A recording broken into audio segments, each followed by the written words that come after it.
Mais je trouve un vrai truc. Je taperai sur le micro de la guitare. Tu vois. La notion de mise en danger. Bien sûr. Tout est Perpétuelle. son, tout est instant, tout est. Tu vois bien, et ça, il va aimer, là, le mec au son, là. Toi, il y a toujours moyen de faire des trucs. Des sons. Moi, j'aime beaucoup la musique concrète, la musique, des choses comme ça. Et on m'a dit que quelque part aussi, bon, il y a des gens qui me disent, oui, bah, t'es punk. Moi, je sais pas ce que ça veut dire, ça. Punk.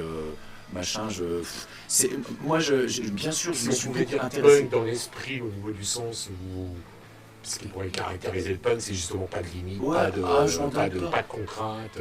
On m'a dit, moi je me suis confronté à des gens qui ont des certitudes absolues dans la musique, il y en a beaucoup, et avec des gens, je me confronte avec ces gens-là parce qu'on ne s'entend pas. Parce que je dis, il n'y a pas de certitude, c'est-à-dire que je me suis confronté à des gens, mais Baptiste, tu fais un morceau, il n'y a qu'un accord. Ah ouais, chouette, ça m'amuse. Ça m'amuse, mais je lui ai montré que sur un accord, on peut faire des choses. En ce moment, je suis beaucoup dans cet aspect-là où il y a très peu de musique pauvre. On dit minimaliste. Je l'avais un petit peu entamé avec Mostaganem à l'époque, avec Fishback, où je lui avais montré le fait de Flora, tu as un clavier, tu m'as dit que tu avais un clavier, ouais. Elle est venue, je sais pas jouer. Moi non plus. Je sais pas jouer du clavier. Donc écoute le son, machin, ça. Après, on a acheté un nouveau truc avec des arpégiateurs et ça. Je dis, je vais le mettre à la batterie. Je sais pas jouer, mais on va essayer. J'aime bien la fraîcheur. Et là, c'est là qu'on m'a dit, ah bah oui, ça rappelle peut-être des gens qui se faisaient chier dans le nord de l'Angleterre. On fait quoi? On fait de la musique? Ouais, c'est joué. Bon, on va faire un truc. C'est beaucoup cet esprit que j'aime beaucoup et qui est très cher pour moi. C'est le début de tout, l'instant, j'adore ça. Et dans ma musique, je le fais, j'essaie de le... Je fais. Je rebondis sur le fait que tu parles de Dylan, sur l'album Blood on Tracks. Justement, le principe, c'est ça.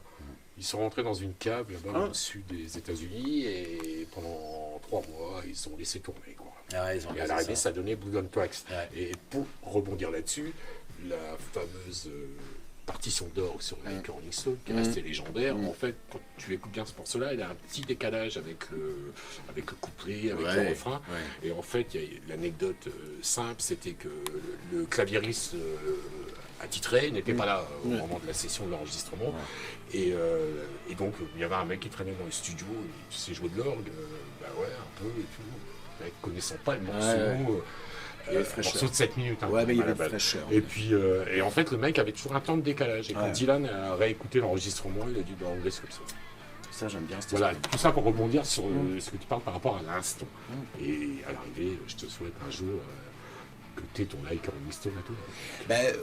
Oui, je vois ce que tu veux dire, mais bon, il y a des gens qui peuvent aussi, qui me disent, qui me suivent depuis longtemps, qui m'associent à des choses, à des morceaux, qui me disent, ah, tu l'as pas joué celui-là, non, j'ai pas envie, ouais, tu fais chier, ouais, celui-là. J'ai pas envie de jouer, enfin, tout bien, parce qu'après, on pourrait peut-être rentrer dans un truc où, comme tout groupe, t'as pas joué le titre phare ou le machin de ça. Il y a des gens qui le font, ils disent non, j'ai pas envie de jouer, et puis je le rejouerai plus tard, ou voilà, je m'aimais pas de. Tu sais jouer les portes du pénitencier? Ça a dû être un de mes premiers morceaux, je crois. Et la version Animals.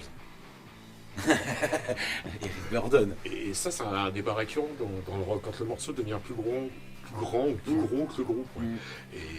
Et on parlait de Dylan avec Like Rolling Stone, justement, pour y échapper. Il peut lui-même massacrer ses morceaux. Quand tu parlais de 3 corps. Moi je massacre mes morceaux aussi. Attention.